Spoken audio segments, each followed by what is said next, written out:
അമേരിക്കയ്ക്കും ഇസ്രയേലിനുമെതിരെ വിട്ടുവീഴ്ചയില്ലാത്ത ഭയമില്ലാത്ത നിലപാടാണ് എക്കാലത്തും ഇറാൻ എടുത്തിട്ടുള്ളത്. അതിന് ഒരു കാരണം പറയുന്നത് ഇറാൻ്റെ പിന്നിൽ റഷ്യ ഉണ്ട് എന്ന് പൊതുവിൽ പറയപ്പെടുന്നുണ്ട്. കാരണം അമേരിക്കയുടെ ഉപരോധം ഒരേപോലെ നേരിടുന്ന രണ്ട് രാജ്യങ്ങളാണ് ഇറാനും റഷ്യയും. ഇവർ തമ്മിൽ ബന്ധമുണ്ട്. പരസ്പരം ആയുധങ്ങൾ കൊടുത്ത് ഉക്രൈനിൽ ഉപയോഗിക്കുന്ന പല ആയുധങ്ങളും മിസൈലുകളും ഇറാൻ്റെ ആയുധങ്ങൾ റഷ്യ ഉപയോഗിച്ചിട്ടുണ്ട്. പക്ഷേ ഇപ്പോൾ ആ ബന്ധം വഷളാവുന്നു എന്ന് കേൾക്കുന്നു.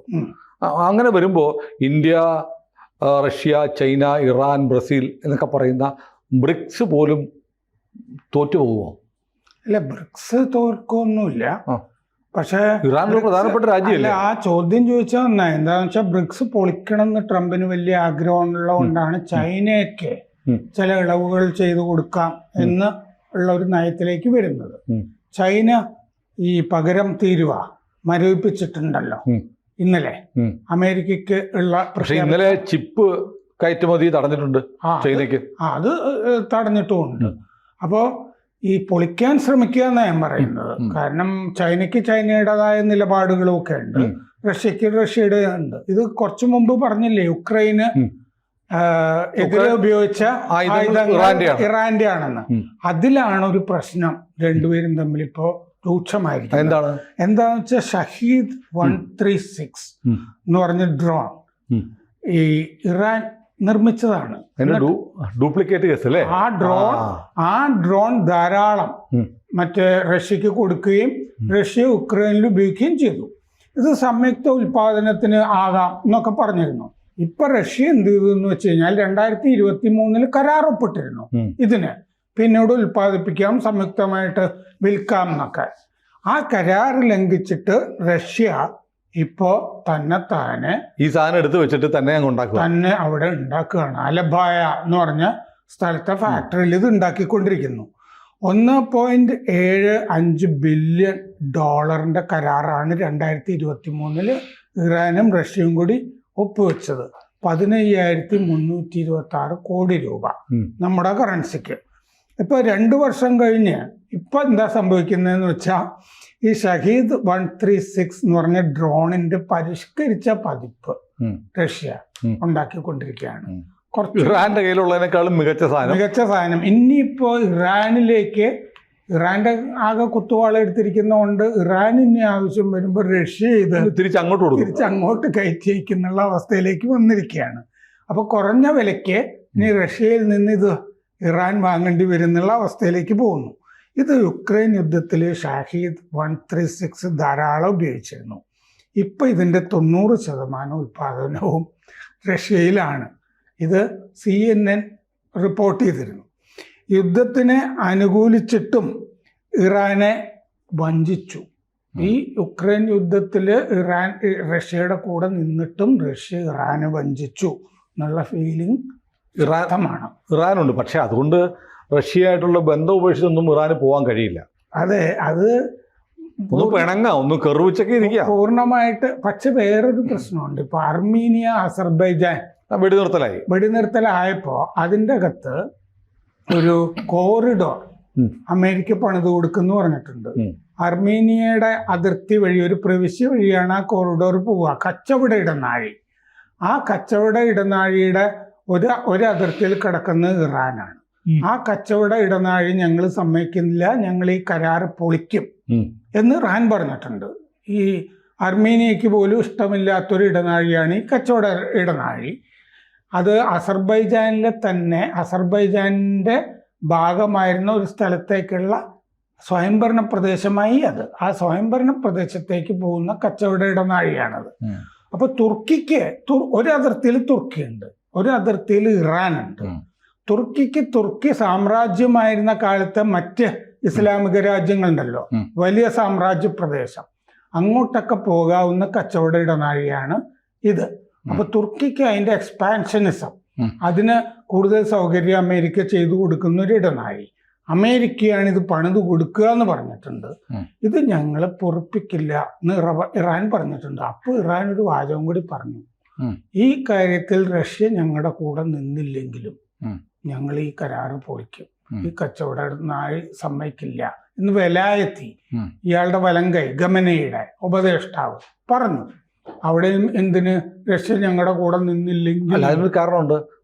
ഈ നാറ്റോയിലായിരിക്കെ തന്നെ തുർക്കി റഷ്യയായിട്ട് നല്ല ബന്ധമാണ്. S-400 മേടിച്ചു. തുർക്കി നാറ്റോ രാജ്യമാണെങ്കിലും അമേരിക്കയുമായിട്ട് അത്ര സുഖത്തിലല്ല. റഷ്യയുടെ S-400 മേടിക്കുന്നതിന്റെ പേരിൽ വലിയ പ്രശ്നമാണ്, അതെ വാങ്ങിച്ചതിന്റെ പേരിൽ. അതെ, S-400 റഷ്യ മേടിച്ചു, അല്ല തുർക്കി വാങ്ങിച്ചു. തുർക്കി മേടിച്ചു. പക്ഷെ അതിൽ ഇറാൻ ഇഷ്ടപ്പെടണം എന്നില്ലല്ലോ. അല്ല, ഇറാൻ അമേരിക്കയ്ക്ക് ഇഷ്ടപ്പെട്ടിട്ടില്ല. ആയുധത്തിന്റെ കാര്യത്തിൽ തന്നെയാണ് ഇറാൻ വഞ്ചിച്ചിരിക്കുന്നത്. ഇപ്പൊ മറ്റേ അസർബൈജാൻ അർമീനിയ കരാറിന്റെ കാര്യത്തില് കച്ചവട ഇടനാഴിക്കെതിരെ ഇറാൻ പൊരുതിയാൽ ആയുധം കൊടുത്ത് റഷ്യ സഹായിക്കുമെന്ന് ഇറാൻ കരുതുന്നില്ല. കാരണം ഇപ്പോൾ വഞ്ചിച്ചു നിൽക്കുകയാണ്. ഉക്രൈൻ യുദ്ധത്തിന്റെ കൂടെ നിന്നിട്ടും മറ്റേ ഇറാൻ വഞ്ചിക്കുന്നു എന്നുള്ള അവർ നോക്കിയപ്പോഴത്തേക്ക് ഈ സാധനം നമ്മുടെ കയ്യിൽ ഇരിക്കുന്നു, നമുക്കിത് ഉണ്ടാക്കിയപ്പോൾ നമ്മുടെ എഞ്ചിനീയർമാർ ഇത് ഉണ്ടാക്കും, എന്നാ പിന്നെ എന്തിനാ കാശ് കൊടുക്കുന്നു? അതിന്റെ കാശ് കിട്ടണമല്ലോ, ഇങ്ങോട്ട് കിട്ടേണ്ട പൈസ ഒന്നും കിട്ടുന്നില്ല. അങ്ങനെ ആലോചിക്കുമ്പോൾ വേറെ കാര്യമുണ്ട്. ഇപ്പം കഴിഞ്ഞ ദിവസം നൂർഖാൻ എയർബേസിന്റെ പണിയൊക്കെ നാശനഷ്ടങ്ങളൊക്കെ ഏതാണ്ടൊക്കെ പരിഹരിച്ചു. അവിടെ വിമാനങ്ങളൊക്കെ ഇറങ്ങി തുടങ്ങി പാകിസ്ഥാനിൽ. കഴിഞ്ഞ ദിവസം തുർക്കിയുടെ ഒരു വിമാനം, ട്രാൻസ്പോർട്ട് വിമാനം അവിടെ ഇറങ്ങി, ഡ്രോണുകളും ഒക്കെ കൊടുത്തു എന്ന് പറയുന്നു. ഞാനിപ്പോൾ ഒരു ഹൈപ്പോത്തറ്റിക്കൽ ചോദ്യമാണ്. ഈ ലോകരാഷ്ട്രീയത്തിൽ ജിയോ പൊളിറ്റിക്സിൽ എന്ത് സംഭവിക്കാം? ഇന്നത്തെ ശത്രു നാളത്തെ മിത്രമാകാം, നേരെ തിരിച്ചും. ഇപ്പം റഷ്യ നാറ്റോയിൽ മെമ്പറാണ് തുർക്കി. നാറ്റോ എന്ന് പറയുന്ന പഴയ സോവിയറ്റ് യൂണിയന് അല്ലെങ്കിൽ ഇപ്പോഴത്തെ റഷ്യക്കെതിരെ ഉണ്ടാക്കിയ സഖ്യമാണ് അമേരിക്കയുടെ നേതൃത്വത്തിൽ. അവിടെ അംഗമായിരുന്നുകൊണ്ട് തുർക്കി അമേരിക്കയുടെ എതിർപ്പ് മറികടന്ന് S-400 മേടിച്ചു. അമേരിക്ക ഒന്നും ചെയ്തില്ല, നാറ്റോയിൽ നിന്ന് പുറത്താക്കിയിട്ടുമില്ല. തുർക്കി അതും വെച്ചുകൊണ്ട് ഒരു രാജാവിനെ പോലെ ഇരിക്കുക. ഈ തുർക്കി റഷ്യയിൽ നിന്ന് കിട്ടിയ ഒരു S-400 എടുത്ത് പാകിസ്ഥാൻ കൊടുത്താൽ എന്ത് ചെയ്യും? പാകിസ്ഥാൻ എന്തുകൊണ്ട് റഷ്യക്ക് നേരിട്ട് കൊടുത്തുകൂടാ? അങ്ങനെ നേരിട്ട് വെക്കാമല്ലോ പാകിസ്ഥാന്. അല്ല, റഷ്യ കൊടുക്കില്ല. പാകിസ്ഥാൻ ഇപ്പൊ ചെയ്തുകൊണ്ടിരിക്കുന്ന പരിപാടി എന്താന്ന് വെച്ച് കഴിഞ്ഞാൽ എല്ലാ ആളുകളുമായിട്ടുമൊക്കെ നല്ല ബന്ധത്തിലുമൊക്കെ എന്ന് പറഞ്ഞാൽ എവിടെ നിന്ന്, ഞാൻ നേരത്തെ ഒരു കഥ പറഞ്ഞിട്ടില്ലേ, കേരളത്തിലെ ഒരു പത്രാധിപരുടെ, അദ്ദേഹം രാവിലെ വീട്ടിൽ നിന്ന് ഇറങ്ങുന്നത് കാശ് മേടിക്കാം എന്നുള്ള നിലപാടിലാണ് ഈ പാകിസ്ഥാൻ നിൽക്കുന്നത്. പാകിസ്ഥാൻ ഒന്നാമത് ഇറാന്റെ അതിർത്തി, അങ്ങനെ ചെയ്യില്ല സർക്കാർ. ഇറാൻ ഇസ്രയേൽ യുദ്ധത്തിന്റെ സമയത്ത് അമേരിക്കൻ വിമാനം വരികയാണെങ്കിൽ പാകിസ്ഥാൻ ഒരു താവളം കൂടി ഇറാനിട്ട് അടിക്കാൻ പാകിസ്ഥാൻ ഒരു താവളമാകുന്നുള്ള ഒരു അവസ്ഥയും കൂടി ഉണ്ടായിരുന്നു. ഞാൻ ചോദിക്കുന്നതല്ല, പാകിസ്ഥാൻ ഇപ്പം അമേരിക്കയുടെ സ്വന്തമാണ്, ട്രംപിന്റെ സ്വന്തം ആളാണ്, ട്രംപിന്റെ കൂടെ ഉച്ചഭക്ഷണം കഴിക്കുന്ന ആളാണ്.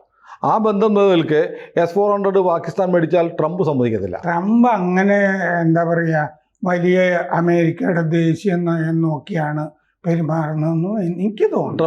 ട്രംപിന്റെ കച്ചവടത്തിനാണ്. ട്രംപ് ഒരു ക്രിപ്റ്റോ കറൻസി കച്ചവടം പാകിസ്ഥാനിൽ നടത്തുന്നുണ്ട്. ട്രംപിന് വേണ്ടി ഒരു ക്രിപ്റ്റോ കറൻസി കൗൺസിലൊക്കെ രൂപവൽക്കരിച്ചിട്ടുണ്ട്. ട്രംപിന്റെ മകൻ വിറ്റ്കോഫിന്റെ മകനും ഒക്കെ ആയിട്ട് വന്ന് പാകിസ്ഥാനിൽ ചർച്ചയും നടത്തിയിട്ടുണ്ട്. മുനീറിനെ വിളിച്ചുകൊണ്ട് പോകുന്നത് എന്താന്ന് വെച്ച് കഴിഞ്ഞാൽ മുനീറാണ് പാകിസ്ഥാൻ ഭരിക്കുന്നത് എന്ന് റൂളർ. പിന്നെ നൊബേൽ സമ്മാനം വേണമല്ലോ ട്രംപിന്.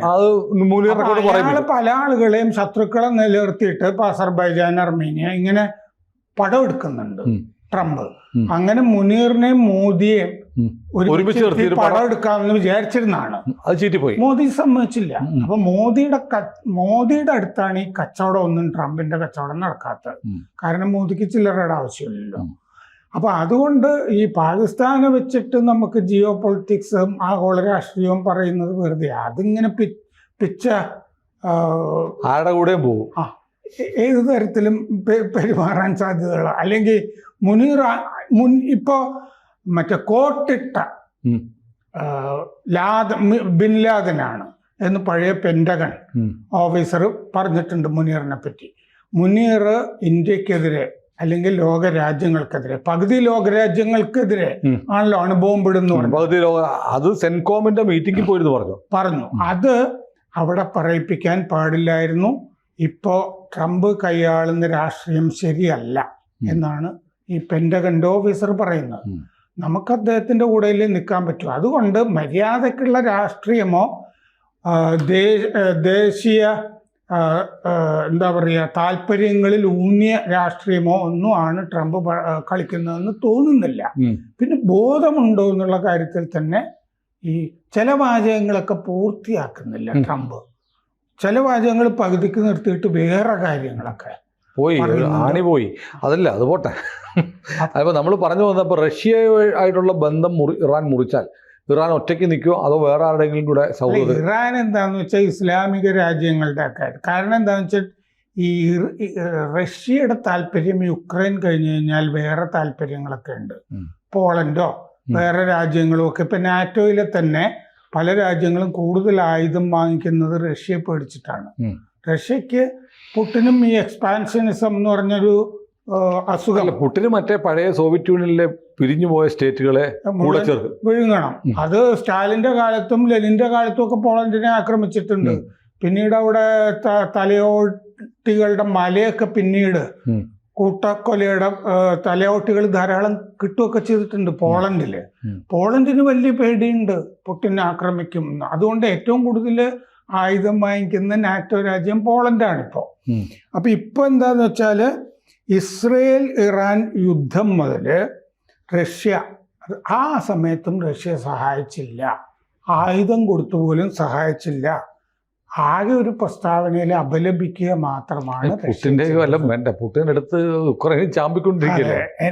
കുറച്ച് ആയുധമെങ്കിലും കൊടുക്കാമായിരുന്നു, ആ സമയത്ത് സഹായിച്ചില്ല എന്നുള്ള പ്രശ്നം അവർക്കുണ്ട്. അപ്പോൾ അതുകൊണ്ട് റഷ്യ ഇനി ഈ ഡ്രോണുകൾ കുറച്ച് ഇറാൻ്റെ ഡ്രോണുകൾ റഷ്യയിൽ ഉണ്ടാക്കുന്നതെങ്കിലും കൊടുത്താൽ കൊള്ളാമെന്നുണ്ട്. അപ്പോൾ ഇസ്രയേലുമായിട്ടുള്ള യുദ്ധസമയത്ത് ആയുധം മാത്രമല്ല ഇൻ്റലിജൻസ് ഷെയറിങ് ഇതൊക്കെ ഇറാൻ പ്രതീക്ഷിച്ചാണ്. അതൊന്നും ഉണ്ടായിട്ടില്ല. 2023 കരാറിൽ 6000 ഡ്രോൺ ഈ കൊല്ലം സെപ്റ്റംബർ ആവുമ്പോൾ ഉൽപ്പാദിപ്പിക്കും എന്നാണ് കരാറിൽ എഴുതി വെച്ചിരുന്നത്. ഇത്രയും ഒരു കൊല്ലം മുമ്പ് തന്നെ റഷ്യ ഉണ്ടാക്കി കഴിഞ്ഞു. ആ കരാറിന് മുമ്പേ ഈ അൽബായ ഫാക്ടറിയിൽ മാസം ഇപ്പോൾ 5550 ഡ്രോൺ ഉണ്ടാക്കുന്നുണ്ട്. 2020 ഒരു ദിവസം 100-200 കരാറിൽ ഈ കൊല്ലം സെപ്റ്റംബറിൽ ഉണ്ടാക്കാന്ന് പറയുന്നൊക്കെ ഒരു കൊല്ലം കൊണ്ട് ഉണ്ടാക്കി കഴിഞ്ഞു. 2022 റഷ്യ ഒന്നിന് $2 ലക്ഷം വിലയിട്ടിരുന്നത്. ഇപ്പൊ ഇത് $70,000 ആണ് റഷ്യ ഉൽപ്പാദിപ്പിച്ചുകൊണ്ടിരിക്കുന്നത്. നല്ല ബാറ്ററി, കമ്മ്യൂണിക്കേഷൻ സൗകര്യങ്ങൾ ഒക്കെ ഈ ഡ്രോണിൽ ഇപ്പോൾ ഉണ്ട്. ഇതിനിപ്പോൾ ഒരു വലിയ യുദ്ധത്തിൽ പങ്കെടുക്കാവുന്ന വിധത്തിലുള്ള ശേഷിയിലേക്ക്. അപ്പോൾ ഇറാന് ഈ കൊടുക്കേണ്ട റോയൽറ്റി ഉണ്ടല്ലോ ഇതിൽ നിന്ന്, ഇതൊന്നും കൊടുത്തിട്ടില്ല. അതുപോലെ ഈ വ്യോമയാന ടെക്നോളജി, എയറോ ടെക്നോളജി പങ്കുവെക്കാം എന്ന് പറഞ്ഞതൊന്നും റഷ്യ പങ്കുവെച്ചിട്ടുമില്ല. അപ്പോൾ ഇറാൻ്റെ ഡ്രോൺ കേന്ദ്രങ്ങളൊക്കെ ബോംബ് ചെയ്തു പോയി. ഇസ്രയേൽ ബോംബ് ചെയ്തു, ഡ്രോൺ നിർമ്മാണ കേന്ദ്രങ്ങളൊക്കെ ബോംബ് ചെയ്തു. അതുകൊണ്ടാണ് റഷ്യയിൽ നിന്ന് ഇനി ഡ്രോണുകൾ വാങ്ങേണ്ട ഒരു ഗതികേടിലേക്ക് ഇറാൻ വന്നിരിക്കുന്നത്. ഇറാൻ ഉണ്ടാക്കിയ സാധനം ഇപ്പൊ റഷ്യയുടെ നിന്ന് ഇറാൻ മേടിക്കണം. അതെ. അപ്പോൾ പഴയ പോലൊരു സൗഹൃദം രണ്ട് രാജ്യങ്ങളും തമ്മിലില്ല. പിന്നെ ഏതെങ്കിലും ഒരു ഘട്ടത്തിൽ സുനിൽ പറഞ്ഞ പോലെ ഇപ്പോൾ ചൈനയും അമേരിക്കയും തമ്മിലും മിണ്ടില്ലായിരുന്നു. ചൈന ഉണ്ടായ കാലം മുതൽ 1971 ബംഗ്ലാദേശ് യുദ്ധകാലത്താണ് പിന്നെ ചൈനയുമായിട്ട് ബന്ധപ്പെടുന്നതും അടുക്കുന്നതും പാകിസ്ഥാൻ്റെ കൂടെ അമേരിക്ക നിൽക്കുന്നതും. പാകിസ്ഥാനെ കുറക്കാലം അമേരിക്കയ്ക്ക് വേണ്ടായിരുന്നു. ഇപ്പം മുനീറിനെ വേറെ ഉദ്യോഗസ്ഥന്മാരൊന്നും ഇല്ലാതെ മുനീറിന് ഭക്ഷണം കൊടുക്കുന്ന അവസ്ഥ വന്നു. അത് പക്ഷെ സ്വകാര്യ കച്ചവടമാണ്. കൂടുതൽ വാർത്തകളും വിശേഷങ്ങളും നിങ്ങളിലേക്ക് എത്താൻ ABC മലയാളം സബ്സ്ക്രൈബ് ചെയ്യുക, ബെൽ ബട്ടണും അമർത്തുക.